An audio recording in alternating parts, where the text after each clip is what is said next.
Selamat sore, salam sejahtera untuk kita semua. Saya Agustina Lema Sabon, NPK 19062, Manajemen 5B.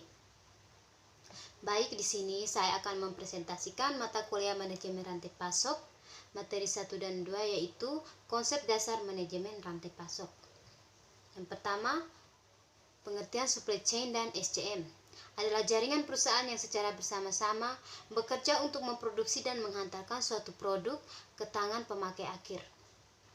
Perusahaan-perusahaan tersebut termasuk supplier, pabrik, distributor, atau retail, serta perusahaan pendukung seperti jasa logistik.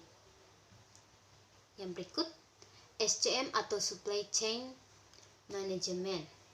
SCM adalah metode, alat, atau pendekatan pengelolaannya. Nah, pendekatan yang ditekankan dalam SCM adalah terintegrasi dengan semangat kolaborasi. Berikut, adapun area cakupan SCM. Apabila mengacu pada sebuah perusahaan manufaktur, kegiatan-kegiatan utama yang masuk dalam klasifikasi SCM adalah sebagai berikut. Yang pertama, kegiatan merancang produk baru. Yang kedua, kegiatan mendapatkan bahan baku. Yang ketiga, kegiatan merencanakan produksi dan persediaan. Yang keempat, kegiatan melakukan produksi. Dan yang kelima, kegiatan melakukan pengiriman. Berikut detail cakupan SCM. Yang pertama, pengembangan produk. Mencakup kegiatan antara lain melakukan riset pasar, merancang produk baru, melibatkan supplier dalam perencanaan produk baru. Yang kedua, pengadaan. Mencakup kegiatan memilih supplier, mengevaluasi kinerja supplier, melakukan pembelian bahan baku, memonitor supply risk, dan membina memelihara hubungan dengan supplier. Yang ketiga, perencanaan dan pengendalian, yaitu mencakup kegiatan demand planning, peramalan permintaan, perencanaan kapasitas, dan perencanaan produksi persediaan. Yang berikut, produksi. Mencakup kegiatan produksi dan pengendalian kualitas. Dan yang terakhir, distribusi, yaitu mencakup perencanaan jaringan distribusi, penjadwalan pengiriman, mencari dan memelihara hubungan dengan perusahaan jasa pengiriman. Yang berikut, adapun fungsi fisik dan mediasi pasar. 1. Kegiatan mediasi pasar bertujuan untuk mencari titik temu antara apa yang diinginkan pelanggan dengan apa yang dibuat dan dikirim oleh supply chain. 2. Melakukan survei pasar untuk mendapatkan modal produk apa yang disukai oleh pelanggan pada suatu musim jual, merancang produk yang mencerminkan keinginan pasar tersebut, dan meramalkan tingkat permintaan. Pelayanan purna jual merupakan aktivitas media pasar. Yang 3, kegiatan mediasi sangat penting bagi supply chain yang memproduksi produk inovatif. Dan yang terakhir, keempat, kegiatan fisik dan mediasi pasar harus berjalan dengan sinergis di dalam supply chain. Berikut, adapun aktivitas fungsi fisik dan aktivitas mediasi pasar. Yang pertama, dilihat dari aktivitas fisik. Yang pertama, searching atau mencari bahan baku. Yang kedua, penyimpanan material atau produk. Dan yang ketiga, distribusi atau transportasi. Dan keempat, pengembalian produk atau return. Yang berikut, aktivitas mediasi pasar. Yang pertama, riset pasar. Yang kedua, pengembangan produk. Yang ketiga, penetapan harga diskon. Dan yang keempat, pelayanan purna jual.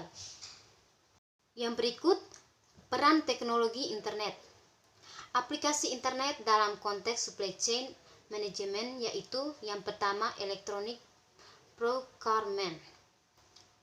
Electronic procurement, salah satu model pengadaan yang mendukung hubungan jangka pendek adalah e-auction, yaitu suatu aplikasi untuk mendukung kegiatan lelang yang dilakukan secara elektronik. Nah, pada model ini, pembeli bisa mengundang beberapa calon supplier untuk menawarkan harga atas produk dengan spesifikasi dan jumlah tertentu dalam waktu yang ditentukan.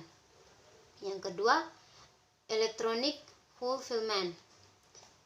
Yang pertama, fulfillment adalah pemenuhan pesanan pelanggan. Yang kedua, menerima order dari pelanggan bisa melalui email atau website. Yang ketiga, mengelola transaksi. Yang keempat, manajemen gudang yang meliputi pengendalian persediaan produk dan kegiatan administrasi gudang secara umum. Yang kelima, komunikasi dengan pelanggan untuk memberikan informasi status pesanan, dukungan teknis, dan sebagainya. Dan yang terakhir, kegiatan revisi logistik yang berupa pengembalian produk ke bagian supply chain akibat pengembalian dari pelanggan. Baik, saya akan menjelaskan materi yang ketiga, yaitu Distribution Network Design. Yang pertama, pentingnya lokasi.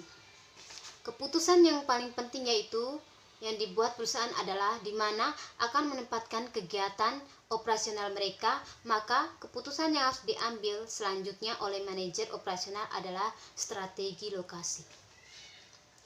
Nah, adapun pilihan-pilihan yang ada dalam lokasi meliputi yang pertama, tidak pindah tetapi meluaskan fasilitas yang ada. Yang kedua, mempertahankan lokasi yang sekarang selagi menambah fasilitas lain di tempat lain. Dan yang ketiga, menutup fasilitas yang ada dan pindah ke lokasi lain. Berikut faktor-faktor yang mempengaruhi lokasi. Secara umum, perusahaan dalam melaksanakan strategi lokasi mempertimbangkan hal-hal sebagai berikut. 1. Produktivitas tenaga kerja. 2. Nilai tukar dan risiko mata uang. 3. Biaya. 4. Sikap. 5. Kedekatan dengan pasar. 6. Kedekatan dengan supplier. Dan 7. Kedekatan dengan pesaing. Berikut, adapun metode penentuan lokasi. Nah, metode ini dibagi menjadi dua, yaitu location factor rating atau peringkat faktor lokasi. Adalah sebuah metode penentuan lokasi mementingkan adanya objektivitas dalam proses mengenali biaya yang sulit untuk dievaluasi. Faktor yang dipertimbangkan baik yang kualitatif maupun kuantitatif dianalisis dengan cara mengkuantifisir semua faktor. Yang kedua, center of gravity techniques atau teknik pusat gravitasi. Merupakan sebuah teknik matematis yang digunakan untuk menemukan lokasi yang paling baik untuk suatu titik distribusi yang melayani beberapa toko atau daerah. Nah, metode ini memperhitungkan jarak lokasi pasar, jumlah barang yang dikirim, dan biaya pengiriman. Sekian presentasi dari saya. Apabila ada salah kata atau salah kalimat yang kurang berkenan, mohon dimaklumi. Terima kasih dan selamat sore.